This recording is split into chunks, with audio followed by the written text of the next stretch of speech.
Portfolio management is probably one of the most important things that's going to end up determining whether you're actually successful in investing in cryptocurrencies or not. It is critical to understand how to maximize potential in your portfolio while at the same time working to reduce risk. Think of your portfolio like a beautiful flower that needs to be tended to be watered, to be put out in the sun, to have nice things said to it. Otherwise, it withers away and dies. This video will share some tips to help you manage your portfolio like a boss. My name's Lark, and every day I make videos on investing in this exciting cryptocurrency asset class. So if you want to learn more about that topic, then I highly suggest that you subscribe to the channel and click on the notification bell right down there to know when I put out a new video. By the way, this topic was featured in the latest issue of my Wealth Mastery Investor Report that I publish every Wednesday night at 8 p.m. Eastern Time. Every single issue will give you valuable content like this, as well as the latest token sales, a deep dive altcoin report, a step-by-step DeFi tutorial, technical analysis on the markets, and much more. Don't miss out on another issue. Use the link down below in the description to become a member today. Okay, now let's get into this topic.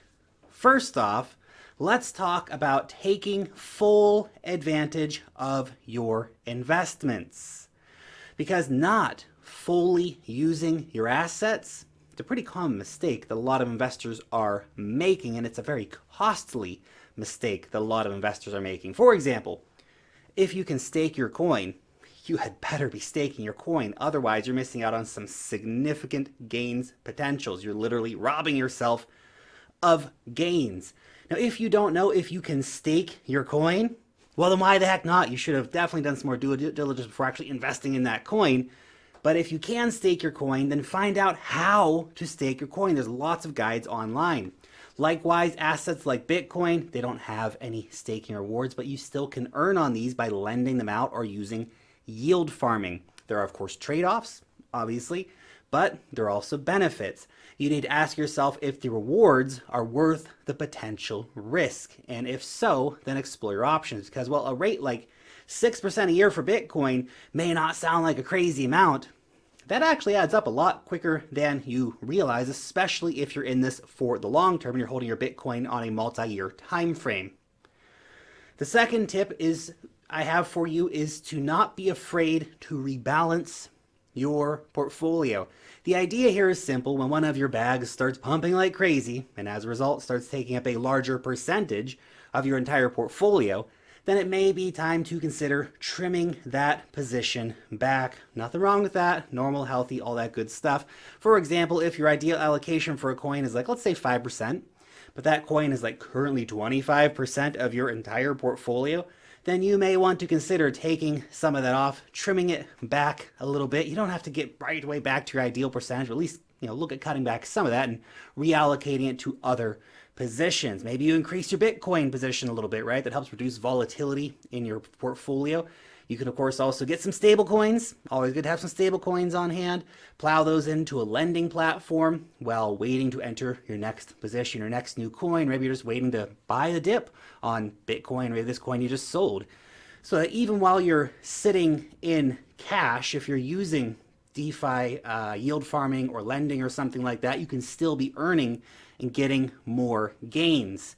And remember, you can't buy the dip if you don't have any chips. This is why stablecoins are so important. At any given time, something like 5 to 10% of my total portfolio is actually in USDC.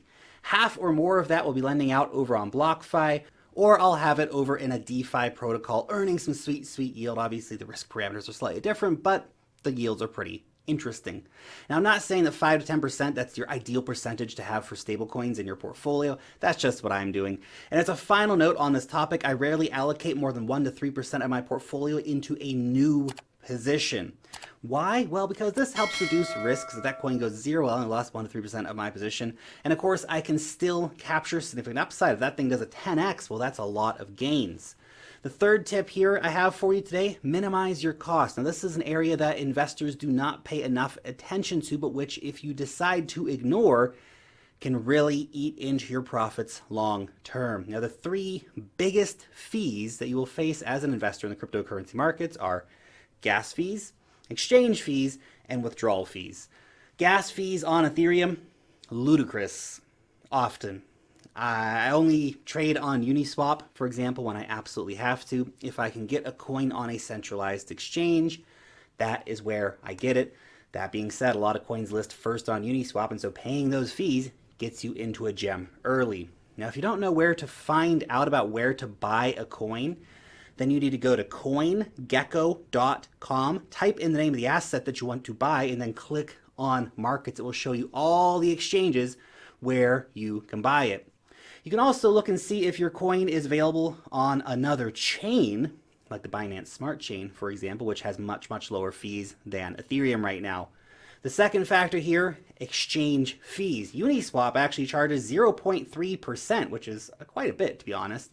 Coinbase can charge you up to 3.99% for buying on their broker service. To trade on Coinbase Pro can actually cost 0.5% per trade, which is some of the highest rates in the industry. Meanwhile, Binance has 0.1% fees, and this drops a further 25% if you pay using the BNB token to pay for your fees. Now, these seemingly small fees, like 0.5%, they may not seem too crazy when you click the buy button one time, but add that up over time. That's a lot of lost money. This can literally cost you thousands of dollars in missed opportunity as your assets gain in value over time.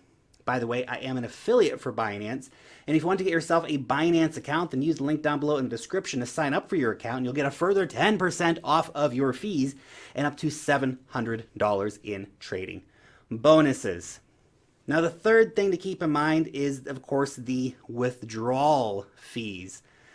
Now, right now, an average withdrawal fee for Bitcoin, it's around $25 to $30.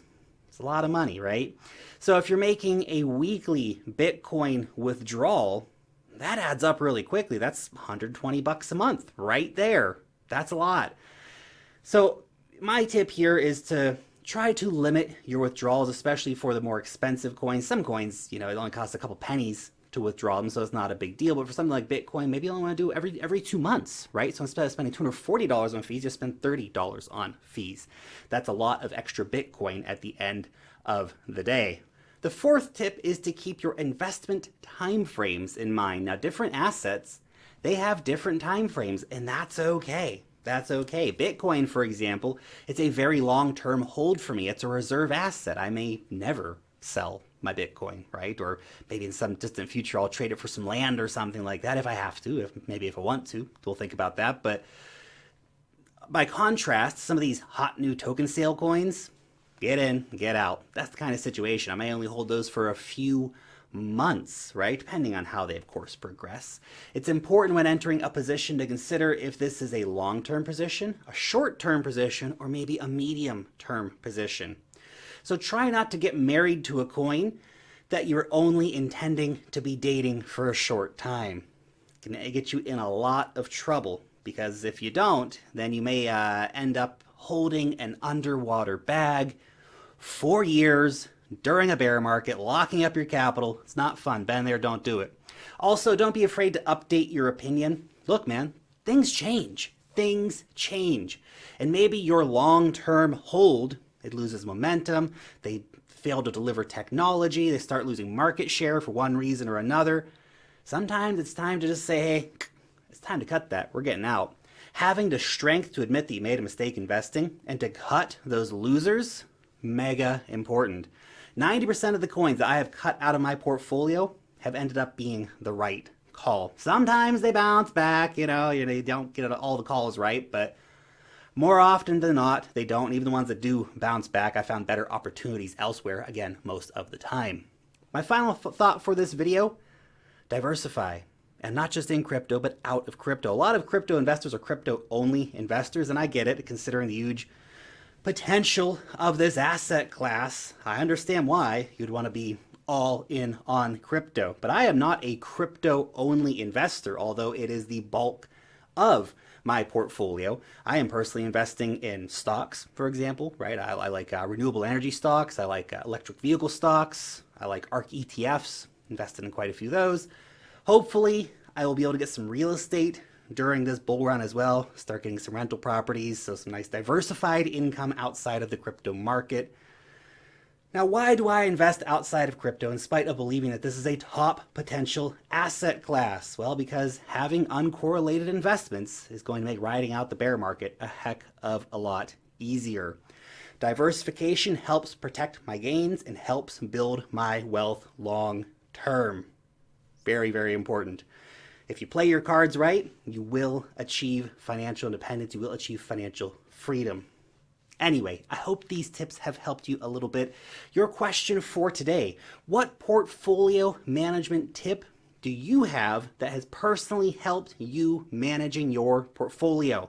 Let us all know down below in the comment section. Thanks so much for watching today's video, and peace out till next time.